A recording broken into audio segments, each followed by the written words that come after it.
अपने मसाइल को हल करने के लिए सब्सक्राइब करें आपके मसाइल का हल। क्या टूथपेस्ट करने से रोज़ा टूट जाता है? ताहिर अंसारी पेरिस से पूछते हैं, टूथपेस्ट करने की वजह से रोज़ा तो नहीं टूटेगा? नहीं टूटेगा, लेकिन टूथपेस्ट करना मकरूह है क्योंकि उसमें इस बात का कवी ख़तरा होता है कि ये झाग आपके जो है ना हलक तक पहुंच जाए, इसलिए टूथपेस्ट नहीं करना चाहिए, लेकिन रोज़ा नहीं टूटेगा। रोज़े में टूथपेस्ट करना, रोज़े की हालत में टूथपेस्ट करना कैसा है जबकि वो हलक से नीचे ना उतरे? हंजला ज़मीर चकवाल से। देखें, मिसवाक करना तो बिल्कुल जायज़ है, नबी सल्लल्लाहु अलैहि वसल्लम से सही हदीस से साबित है, रोज़े में आप मिसवाक किया करते थे। टूथपेस्ट में मसला ये है, बज़ाते ख़ुद टूथपेस्ट करना भी जायज़ है, लेकिन उलमा मना इसलिए करते हैं, उसको मकरूह इसलिए करार देते हैं कि उसमें इस बात का बहुत ज़्यादा इम्कान होता है कि हलक में चला जाए, क्योंकि वो एक टेस्ट वाली चीज़ है, झाग बनता है। तो इसलिए देखें, नबी सल्लल्लाहु अलैहि वसल्लम ने रोज़े में गरारा करने से मना किया, गरारे करने से। हालांकि जब हम गरारे करते हैं तो ज़रूरी तो नहीं कि पानी हलक में चला जाए, अक्सर नहीं जाता, बल्कि आप एहतियात के साथ अगर गरारा करेंगे तो पानी नहीं जाता हलक में, लेकिन फिर भी मना किया। क्यों? टूटने का ख़तरा होता है, पानी के हलक में जाने का ख़तरा होता है। तो इसी वजह से उलमा मना करते हैं कि भाई आप रोज़े में टूथपेस्ट ना करें, क्योंकि उसका झाग होता है बहुत ज़्यादा, उसमें एक जो है वो क्वांटिटी भी उसकी ऐसी होती है कि वो उसको रोकना बाज़ दफ़ा मुश्किल हो जाता है, उसकी छींटें हलक के अंदर चली जाती हैं, इससे रोज़ा टूट जाएगा। तो रोज़े को बचाने के लिए, टूटने से बचाने के लिए ये फतवा दिया जाता है कि टूथपेस्ट करना मकरूह है, नापसंदीदा है रोज़े की हालत में, और ज़रूरत भी नहीं है, मिसवाक करें, इस बहाने से मिसवाक की सुन्नत भी ज़िंदा हो जाएगी। तो अब सहरी करने के बाद आप एक दफ़ा ब्रश कर लें और रात को सोने से पहले कर लें, तो सारा दिन ज़रूरत नहीं पड़ती, और फिर दरमियान में मिसवाक करते रहें, तो मिसवाक के बड़े फ़ायदे हैं। और मिसवाक में चूँकि सुन्नत है, इसलिए अगर गलती से मिसवाक का रेशा हलक में चला भी जाए तो रोज़ा भी नहीं टूटता उससे, ये भी जहन में रखें। जान कर ना खाएं उसकी डंडी, अगर गलती से चली गई है तो रोज़ा नहीं टूटेगा। खून देने से क्या रोज़ा टूट जाता है? क्या खून देने से रोज़ा टूट जाता है? अदनान ज़फ़र, ना खून देने से रोज़ा टूटता है, ना खून लेने से रोज़ा टूटता है, कुछ नहीं होता इससे। रोज़ा में निस्वार लगाना, रोज़े में निस्वार लगाना कैसा है? फ़ज़ल खालिक जद्दा से, शदीद मकरूह और नापसंदीदा अमल है।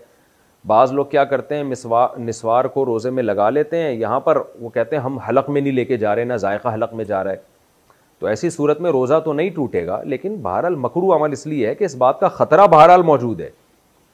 तो इसलिए तमाम उलमा मना करते हैं कि रोज़े में मिसवार ना लगाया करें, नापसंदीदा और मकरूह होने की वजह से मना किया जाता है।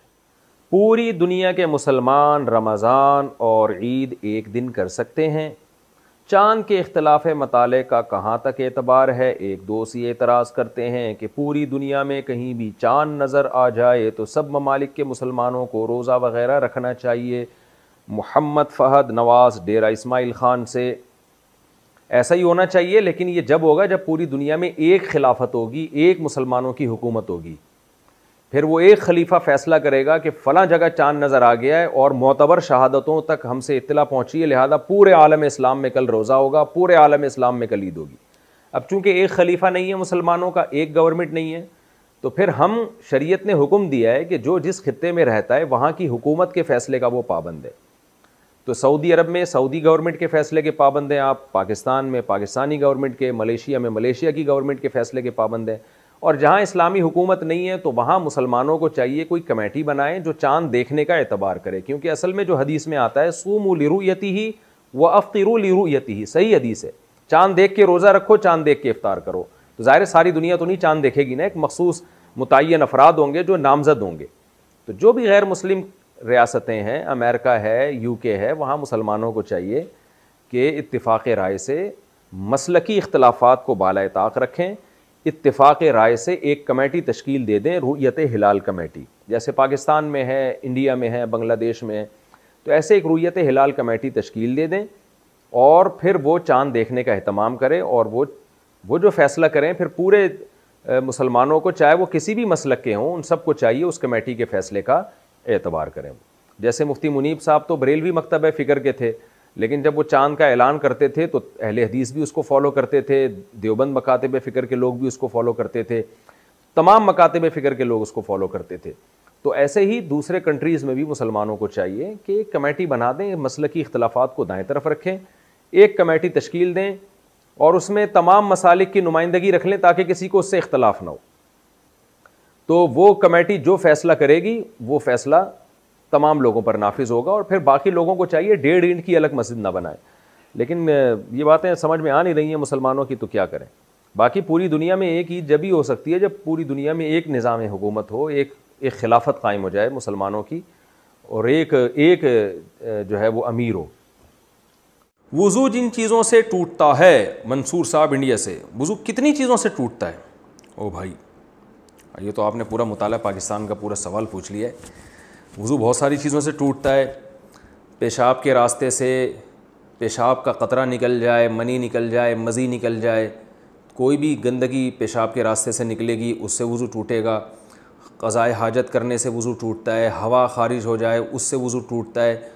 खून निकल के अपनी जगह से बह जाए, अगर खून निकला और अपनी जगह पर ही पर है, वहाँ से हटा नहीं है, तो वुज़ू नहीं टूटता। लेकिन खून निकल के अपनी यानी ज़ख़म वाली जगह से सरायत करके दूसरी जगह पे चला जाए तो भी वुज़ू टूट जाता है। इसी तरह पीप अगर ज़ख़म से निकली और अपनी जगह पर ही है तो वुज़ू नहीं टूटता, लेकिन अपनी जगह से सिरक गई और ऐसी जगह पहुँच गई जहाँ ज़ख़म नहीं है तो भी वुज़ू टूट जाता है। पट्टी अगर आपने बांधी भी है ज़ख़म के ऊपर, तो पट्टी के ऊपर जितना भी खून बहेगा उससे वुज़ू नहीं टूटेगा, लेकिन पट्टी से साफ़ जगह पे अगर वो चला जाएगा तो वुज़ू टूट जाएगा। तो यानी खून निकल के बह जाएगा या पीप निकल के बह जाएगी तो वुज़ू टूटेगा। इसी तरह ज़ौजा से हम बिस्तरी करने से भी वुज़ू टूट जाता है। और बस ये चीज़ें जिनसे वुज़ू टूटता है। हामिला औरत के लिए रोज़ा रखने का हुक्म। क्या हामिला औरत रमज़ानुल मुबारक के रोज़े रख सकती है जबकि तबीयत ख़राब होने का शदीद अंदेशा हो? मोहम्मद हारून रशीद यूपी से।